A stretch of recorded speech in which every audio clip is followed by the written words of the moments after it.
नमस्कार साथियों, मैं अतुल तिवारी एक बार फिर से आप सबका अर्थ सिविल सर्विसेज क्लासेस में हार्दिक रूप से स्वागत करता हूं। दोस्तों, हमने पिछले वीडियो लेक्चर में अपने दयानंद सरस्वती जी का जीवन परिचय देखा था और जीवन परिचय के बाद हमने सामाजिक विचारों को जाना था कि उनके सामाजिक विचार कौन कौन से थे, और साथ ही हमने फिर राजनीतिक विचार के बारे में पढ़ा था कि राजनीतिक रूप से उनके क्या विचार रहे। तो ये इनके महत्वपूर्ण कुछ बिंदु थे। जो आज का हमारा वीडियो लेक्चर है वह उनके धार्मिक विचार पर आधारित है कि उनका धार्मिक दृष्टिकोण क्या था और इस पर उन्होंने अपने क्या क्या विचार प्रकट किए। तो इसके बारे में जानेंगे और साथ ही हम जानेंगे कि इनका योगदान क्या रहा।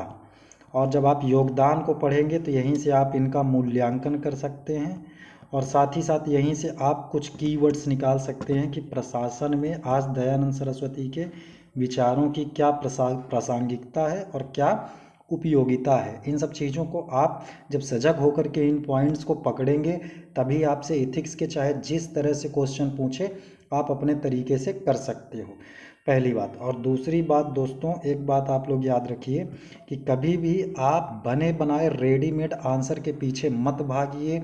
ये ब्लंडर मिस्टेक है, इससे आपको ही नुकसान होगा क्योंकि यह एक रटंत पद्धति पर आधारित है। आजकल कोचिंग इंस्टीट्यूट में क्या चलन चल रहा है कि आपको रेडीमेड आंसर प्रोवाइड किए जा रहे हैं। देखिए, कोई भी टीचर हो, मैं अपनी बात नहीं कर रहा हूँ, कोई भी टीचर हो किसी भी बुक से पढ़ाए, ये मैटर नहीं करता है कि वो किस बुक से पढ़ा रहा, मैटर ये कर रहा है कि जो कंटेंट आपको दिया जा रहा है क्या वह उसको एक्सप्रेस कर पा रहा है या नहीं। अगर वो चीज़ें एक्सप्रेस हो पा रही सही वे में और आपको समझ में आ रही तो वो चीज़ें बिल्कुल सही है। और MPPSC की दृष्टि से तो मैं बिल्कुल आप लोगों को यही सजेस्ट करूँगा कि आप लोग समझ के पढ़िए, अपनी एक खुद की सोच डेवलप करिए, अपनी खुद की समझ विकसित कीजिए। और इससे होगा ये कि अगर आपको कभी क्वेश्चन घुमा फिरा के आता है तो आप उसको अच्छे तरीके से टैकल कर पाएंगे। तो आज का हमारा जो लेक्चर है वह धार्मिक दृष्टिकोण पर आधारित है, साथ ही हम इनके योगदान को जानेंगे कि क्या है। क्लासेस को आगे बढ़ाने से पहले आप सबको बहुत बहुत धन्यवाद। आप लोगों की सब्सक्राइबर की संख्या काफ़ी बढ़ी है, तो उसके लिए आप सबका तहे दिल से शुक्रिया।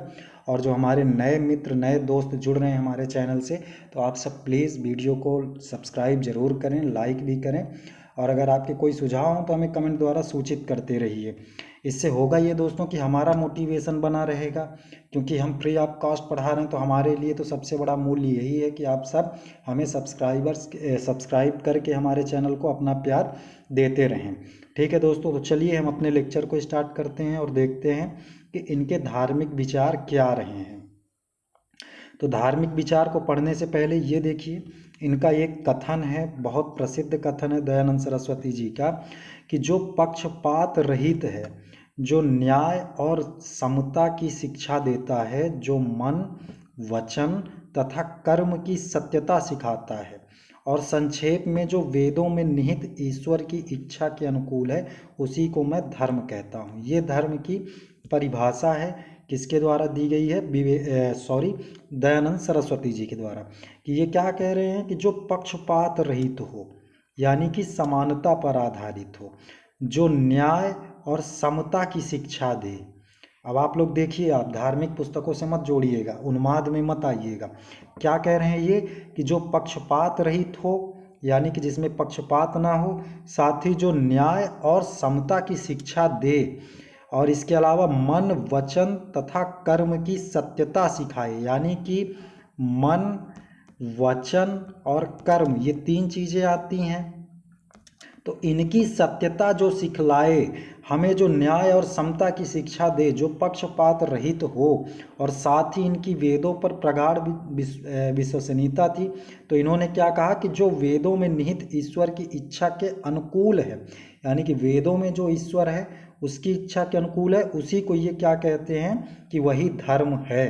अब आज के समय में आप प्रशासन के लिए यहाँ से निकाल सकते हैं कि प्रशासन का एक बहुत बड़ा मूल्य क्या है? पक्षपात रहित होना। यानी ऐसा नहीं है कि किसी बिजनेसमैन का घर बना हुआ है और किसी गरीब का घर बना हुआ है, तो बिजनेसमैन के यहाँ तक रोड जा रही है, आप एक प्रशासक के रूप में वहाँ तक रोड पहुँचा रहे हैं, जबकि वहीं पर एक गरीब है तो उसको आप उपेक्षा का शिकार हो रहा है वो। तो इस प्रकार कहने का मतलब क्या है कि यहीं से आप एक पॉइंट निकाल लीजिए और बता दीजिए कि ये धर्म की परिभाषा दी है सरस्वती जी ने।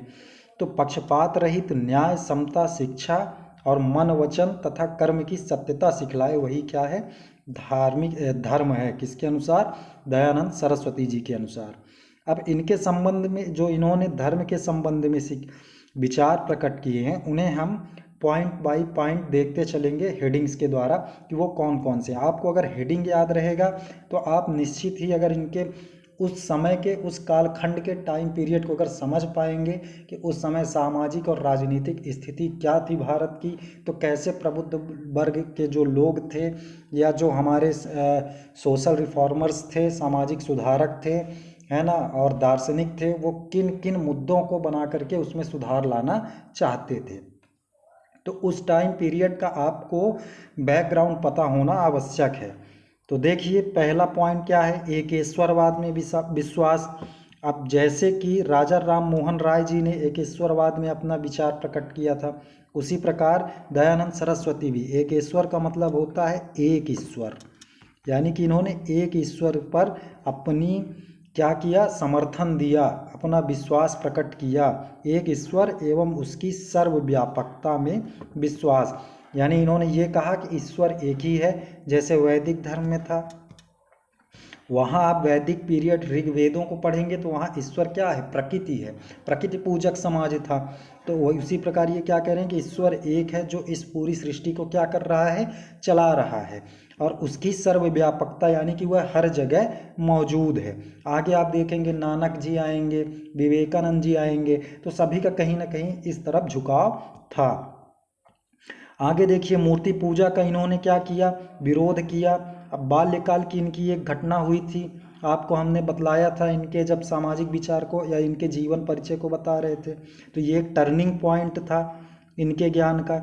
महाशिवरात्रि की रात्रि थी और ये मंदिर में क्या देखते हैं कि जो शिवलिंग है उस पर एक चूहा चढ़ करके इस शिवलिंग को क्या करता है, मलिन करता है। तो इससे इन्हें क्या ज्ञान की प्राप्ति होती है कि जो ईश्वर है, जिस मूर्ति को लोग ईश्वर मान रहे हैं, उसमें चेतना ही नहीं है। अगर चेतना होती तो वह विरोध करता इस चूहे का और स्वयं को मलिन होने नहीं देता। तो इस प्रकार यहाँ से इनके लिए क्या हुआ, एक टर्निंग पॉइंट आया और मूर्ति पूजा के प्रति इनका क्या हुआ, विश्वास भंग हुआ। तो इन्होंने मूर्ति पूजा के प्रति क्या की, विरोध की भावना विकसित हुई। कब से? बाल्यकाल से ही। मूर्ति पूजा को इन्होंने क्या माना, अंधविश्वास एवं पाखंड का जन्मदाता कहा, कि जो ये मूर्ति पूजा है यहीं से अंधविश्वास और पाखंड प्रारंभ होता है। तीसरा पॉइंट देखिए, वेद व ईश्वर के प्रति इनका क्या है। तो दयानंद सरस्वती तो पहले से ही आर्य भाषा और आर्य लोगों के हिमायती थे, पहले ही आप लोगों को बता चुके हैं। तो आर्य भाषा और आर्य लोग को संबंध किससे जोड़ा जाता है, वेदों से जोड़ा जाता है। तो इन दयानंद सरस्वती वैदिक धर्म एवं शिक्षा के क्या थे, अनुयायी थे। ये मानते थे कि जो वैदिक साहित्य है, वैदिक धर्म है, वैदिक ईश्वर है, वही क्या है, सत्य है। बाकी सारी चीज़ें क्या हैं, आडंबर हैं, ब्राह्मणवाद है, पाखंड है। तो इस प्रकार इन्होंने वेदों और वेद में जो ईश्वर निहित हैं उनको क्या माना है, सत्य माना है, और उन्हीं की शिक्षा इन्होंने समाज में क्या की, प्रचारित और प्रसारित की। इनका एक प्रसिद्ध नारा था वेदों से संबंधित, क्या था नारा, आपके प्री में भी पूछा गया है। तो इसका जो प्रसिद्ध नारा था इनका, वेदों की ओर लौटो। आपके प्री में पूछा जाता है कि वेदों की ओर लौटो किसका नारा था, और आपको ऑप्शन दे दिया जाता है कि दयानंद सरस्वती, स्वामी विवेकानंद, राजा राम मोहन राय या इनमें से कोई नहीं। तो किसका था, दयानंद सरस्वती जी का। अब वेदों की ओर क्यों लौटा रहे थे उस टाइम पे, क्योंकि बहुत समाज में बहुत सारी विकृतियां आ गई थी धर्म के नाम पर, और इसका फ़ायदा कौन ले रहा था, ईसाई मिशनरियों द्वारा। ये क्या करते थे, जो हिंदू धर्म था उसकी निंदा करते थे और अपने धर्म का ऐसे महिमा मंडन करते थे जिससे इनमें क्या आ जाए, हिंदुओं में हीन भावना आ जाए और वो अपने धर्म का त्याग करके ईसाई धर्म को क्या कर ले, अपना ले। तो इसलिए इन्होंने क्या किया, इन सब पाखंडों को दूर करने के लिए अपनी वैदिक शिक्षा का शस्त्र के रूप में सहारा लिया। तो इसी के लिए उन्होंने कौन सा नारा दिया, वेदों की ओर लौटो। और इनकी जो एक प्रसिद्ध पुस्तक है कौन सी प्रसिद्ध पुस्तक है इनकी? ऋग्वेदादि भाष्य। तो इस ऋग्वेदादि भाष्य पर इन्होंने क्या किया है? वेदों से संबंधित जितनी भी शिक्षाएं थी उनको प्रचारित किया है और उसी पर इन्होंने टीका लिखा है। और ये किस भाषा पर था? हिंदी भाषा पर था। ऋग्वेदादि भाष्य, ये टीका है किस पर? वेद पर। आगे देखिए चौथा पॉइंट, आत्मा की स्वतंत्रता। अब विवेकानंद जी का जो धार्मिक विचार है उसमें आत्मा महत्वपूर्ण है। ये क्या कहते हैं दयानंद जी? कि बौद्धिक स्वतंत्रता पर बल देते थे, यानी कि इंसान की जो बुद्धि है उस पर किसी का अधिकार ना हो। इंसान को सोचने, विचारने और साथ ही अपने विचारों को प्रकट करने के लिए क्या होना चाहिए? स्वतंत्र होना चाहिए, है ना। उस पर किसी का अधिकार नहीं होना चाहिए। तो ये क्या चाहते थे? बौद्धिक स्वतंत्रता, और यही है बौद्धिक स्वतंत्रता। बौद्धिक स्वतंत्रता पर बल देते थे। उनके अनुसार मनुष्य की आत्मा कर्म करने में स्वतंत्र, किंतु फल प्राप्ति के लिए ईश्वर के अधीन है। अब आप बताइए, ये आप प्रशासकीय गुण नहीं जोड़ सकते क्या इसमें? खुद बतलाइए। अब ये सारी चीज़ें रटने की आवश्यकता नहीं है, आप यहीं से पॉइंट निकालिए ना कि बौद्धिक स्वतंत्रता आज समाज में आवश्यक है कि नहीं है।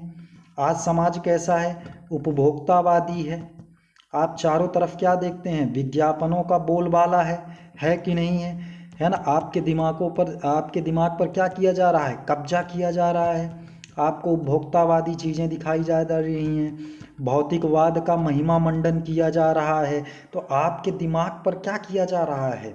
आपके दिमाग पर अधिकार किया जा रहा है। आपको हीन भावना लाई जा रही है कि आप जो खा रहे हैं, आप जो पहन रहे हैं, आप जो सोच रहे हैं वह निम्न कोटि का है। आप ये चीज़ करिए, आप ये चीज़ लगाइए, है ना। चाहे टूथपेस्ट से लेकर के हर एक चीज़ पर आप देखिए। तो ये क्या है? बौद्धिक स्वतंत्रता के हिमायती थे, और आज के भौतिकवादी युग में जिसकी नितांत आवश्यकता है। साथ ही इन्होंने निष्काम कर्म की प्रेरणा दी, जो कि एक प्रशासक के लिए बहुत आवश्यक है। समाज में अगर परिवर्तन लाना है और पॉजिटिविटी लानी है, कुछ अच्छा करना है और कल्याणकारी राज्य की अवधारणा पूर्ण करनी है, तो जो अधिकारी वर्ग है, जो सिविल सेवक है, उसमें क्या होनी चाहिए? निष्काम भावना होनी चाहिए। निष्काम की क्या है कि आप कर्म करिए लेकिन फल की प्राप्ति मत करिए, वो ईश्वर के ऊपर छोड़ दीजिए। तो वही इन्होंने कहा कि आत्मा कर्म करने में स्वतंत्र होती है लेकिन फल प्राप्ति के लिए ईश्वर के अधीन होती है। ठीक है, तो आत्मा की स्वतंत्रता हो गया।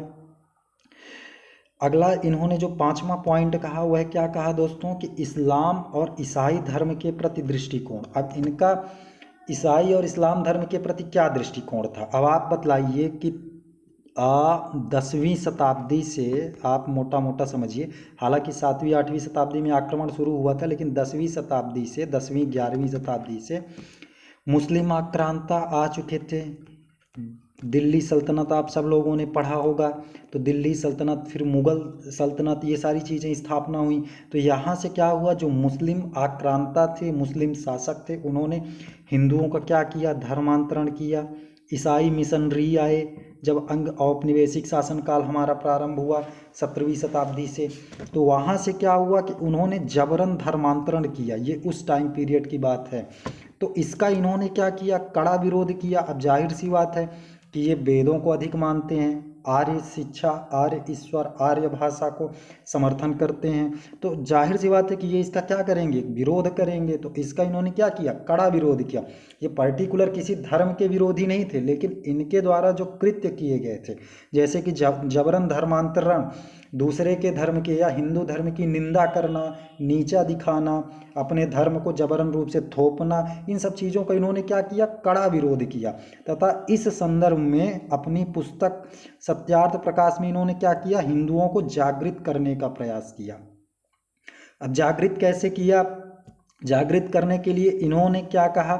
जो हिंदुओं में प्रचलित पाखंड था, ब्राह्मणवाद था, और साथ ही अंधविश्वास की जो भावना फैली हुई थी, है ना, कर्मकांड वगैरह, इन सब का इन्होंने खुल करके विरोध किया, ताकि इन बुराइयों को दूर कर दिया जाए। जाति प्रथा, जो निम्न वर्ग के थे हिंदू धर्म में, उनको मंदिरों में प्रवेश आदि से वर्जित किया जाता था, तो उन सब का प्रवेश करवाया। वेदों को पढ़ने के लिए प्रोत्साहित किया, महिलाओं को आगे बढ़ाया। तो इस प्रकार से ये सत्यार्थ प्रकाश में क्या किया, उनको जागृत किया ताकि वो अपने धर्म के प्रति क्या कर सकें, गर्व की अनुभूति कर सकें। तो इस प्रकार इनका ये दृष्टिकोण था। अब ये दृष्टिकोण क्यों बना, क्योंकि उस समय की उस कालखंड की ऐसी परिस्थितियां निर्मित हुई जिससे इनको उसका विरोध करना पड़ा। आई होप आप लोगों को समझ में आया होगा, बैकग्राउंड भी बतला दिया गया। अब आगे देखिए, छठवां पॉइंट धर्म में क्या है, शुद्धि आंदोलन। इनके द्वारा कौन सा आंदोलन चालू किया गया था, शुद्धि आंदोलन। और ये शुद्धि आंदोलन क्या था कि अन्य धर्मों में धर्मांतरित हुए हिंदुओं को पुनः हिंदू धर्म में प्रवेश देकर हिंदू बनाने के लिए प्रारंभ किया गया आंदोलन। ठीक है, अब इस पर इनका कई विवाद रहता है कि जो हिंदू धर्म से मुस्लिम में हो गए, क्या उनको वापसी लाने से हिंदू धर्म में वो बन जाएंगे या हिंदू हो जाएंगे। तो ये विरोध अलग बात है, लेकिन इन्होंने सबसे बहुत बड़ा कार्य किया कि जो हमारे बहुसंख्यक समाज था, जिनको जबरन या उनमें हीन भावना पैदा करके उनको क्या किया गया, हिंदू समाज से ईसाई या मुस्लिम धर्म में कन्वर्ट करा दिया गया था। तो ये जो हिंदू धर्म इसमें कन्वर्ट हो गए थे, इनको वापस से हिंदू धर्म की दीक्षा देना ही क्या था, शुद्धि आंदोलन था। यानी कि उनका क्या कर दिया गया, शुद्धिकरण कर दिया गया, वापस से हिंदू धर्म में ला लिया गया। तो ये हो गया इनका छठवां पॉइंट। तो धर्म के प्रति इनके ये दृष्टिकोण रहे। आई होप आप लोगों को समझ में आया होगा। अब चलिए हम देखते हैं अगला इनका योगदान कि इनके क्या क्या योगदान रहे। अब योगदानों में देखिए, हमने सीधा की पॉइंट्स लिया हुआ है, क्योंकि ये सारी चीज़ें वही हैं जो आपको पिछले वीडियो लेक्चर में बतला दी जा चुकी हैं। वही राजनीतिक, सामाजिक और धार्मिक चीज़ों से ही उठा करके आपको पॉइंट दे दिया गया है, आप एलोबरेट कर लेंगे। चलिए तो देखिए, पहला इनका जो योगदान है, हिंदुत्व को क्या किया, पुनर्जीवित किया। अब हिंदुत्व को कैसे पुनर्जीवित किया, हिंदू धर्म क्या था आप बताइए ना, आज भी है लेकिन उस समय और ज़्यादा प्रगाढ़ थी, जातियों में बटा हुआ था। निम्न वर्ग के लोगों को मंदिरों में प्रवेश करवाया इन्होंने। ठीक है, हिंदी को इन्होंने क्या किया, प्रसारित किया, जिससे क्या हुआ, एकता की भावना आई, विचारों को अपने अधिक संख्या तक लोगों तक पहुंचाया। साथ ही स्त्रियों को इन्होंने क्या किया, स्त्रियों को शिक्षित करने का प्रयास किया, कुप्रथाओं पर कुठाराघात किया। तो इस प्रकार इन्होंने हिंदुत्व को क्या किया, पुनर्जीवित किया। साथ ही इन्होंने क्या किया, वेदों की शिक्षा देना प्रारंभ किया। तो इस प्रकार हिंदुत्व को क्या हुआ, नया बल मिला, नई शक्ति मिली, नई ऊर्जा मिला, जो आगे चल के राष्ट्रवाद के रूप में परिणित हुआ। राष्ट्रीय आंदोलनों में प्रबुद्ध वर्गों का समावेश हुआ। फिर आगे देखिए, दूसरा पॉइंट, आध्यात्मिक स्वतंत्रता पर बल। अब ये किस में दे रहे थे, ऐसा नहीं है कि मतलब आध्यात्मिकता का मतलब ये है कि जो अपनी संस्कृति और सभ्यता है उस पर क्या करना, गर्व करना, और साथ ही अपने आंतरिक गुणों को और निखारना, उनकी शुद्धता लाना ही क्या है, आध्यात्मिक स्वतंत्रता है। यानी कि आध्यात्मिक स्वतंत्रता पर बल, जिस पर किसी अन्य का अधिकार ना हो। ठीक है, चलिए आगे देखिए, स्वदेश प्रेम इनके द्वारा ही सबसे पहले क्या दिया गया, स्वराज की परिभाषा दी गई कि स्वराज क्या है। अब औपनिवेशिक शासन काल में इन्होंने स्वदेश प्रेम यानी कि खादी वस्तुओं का, जो स्वयं देश में निर्मित उत्पाद हैं उनका प्रयोग करने के लिए प्रोत्साहित किया, स्वराज को प्रोत्साहित किया। और स्वराज से ही इन्होंने ग्राम स्वशासन, लोकतंत्र, इन सब में इन्होंने अपना क्या किया, विचार प्रकट किया। फिर अगला चौथा इनका क्या योगदान रहा कि सामाजिक कुरीतियों के विरुद्ध शक्तिशाली योद्धा के रूप में कार्य किया इन्होंने। आज समाज में जो असमानता विद्यमान है, आप सब इकोनॉमिक्स में पढ़ेंगे, टॉपिक है गरीबी, बेरोजगारी। तो इन सब के पीछे की जड़ जब आप देखेंगे तो क्या है, आर्थिक असमानता। पेरिस इकोनॉमिक्स की रिपोर्ट है कि भारत में 10% लोगों के पास 60% संपत्तियां हैं। अब सोचिए कि ये 10% लोग देश की 60% परिसंपत्तियों पर कब्जा किए हुए हैं। तो इन्होंने, ये क्या है, एक सामाजिक बुराई ही तो है। और साथ में कुरीतियां जो थीं, जाति प्रथा हो, सती प्रथा हो, बाल विवाह हो, तो उसके विरुद्ध इन्होंने क्या किया, शक्तिशाली रूप से कार्य किया। अब एक प्रशासक के लिए इनसे सीखने के लिए तो बहुत सारा है। फिर अगला, इन्होंने आर्य समाज की स्थापना की 1875 में, और आर्य समाज की स्थापना में इन्होंने स्त्रियों को उच्च पद प्रदान किया। साथ ही इन्होंने वेदों का प्रचार प्रसार किया। तो इस प्रकार से इनकी जो आर्य समाज था वह एक सशक्त संगठन के रूप में कार्य करना शुरू किया, जो देश को उस समय आवश्यकता थी एक मजबूत संगठन की, जिससे क्या हो सके, लोगों की हीन भावना दूर की जा सके। फिर छठवां जो इम्पोर्टेंट पॉइंट है, इनका योगदान क्या रहा, भारतीय राष्ट्रवाद को पुनर्जीवित किया। अब ये वह समय था, वह काल था जब भारतीय लोगों में क्या आ गई थी, चारों तरफ से निराशा आ गई थी। अंग्रेज पूरे देश पर कब्जा कर चुके थे, तो क्या हो गया था, निराशा आ गई थी, है ना। अपने धर्म, अपनी सभ्यता पर हीन भावना आ चुकी थी, और ये ईसाइयों जैसा बनने का प्रयास करने लगे, जिससे हुआ क्या, इन सब का प्रभाव ये हुआ कि जो भारतीय राष्ट्रवाद था वह क्या हुआ, कमज़ोर हुआ। और ऐसे समय में दयानंद सरस्वती जी द्वारा क्या किया गया, इनके द्वारा जो सामाजिक कुरीतियाँ थीं, स्वराज था, स्वदेशी वस्तुओं से प्रेम था, और अपने इन सब विचारों के द्वारा क्या किया गया, जो राष्ट्रवाद को पुनः जीवित किया गया, राष्ट्रवाद को क्या किया गया, जीवित किया गया। तो इस प्रकार दयानंद सरस्वती जी के ये विचार रहे। आज के लिए बस इतना ही। आप लोगों को अगर कंटेंट और आप लोगों को ये भी हो कि मेरे द्वारा जो पढ़ाया जा रहा है वो समझ में आ रहा हो, तो आप लोग वीडियो को लाइक करिए, सब्सक्राइब करिए, और कमेंट के द्वारा अपने विचारों को हम तक पहुंचाइए। आज के लिए बस इतना ही दोस्तों, धन्यवाद, जय हिंद।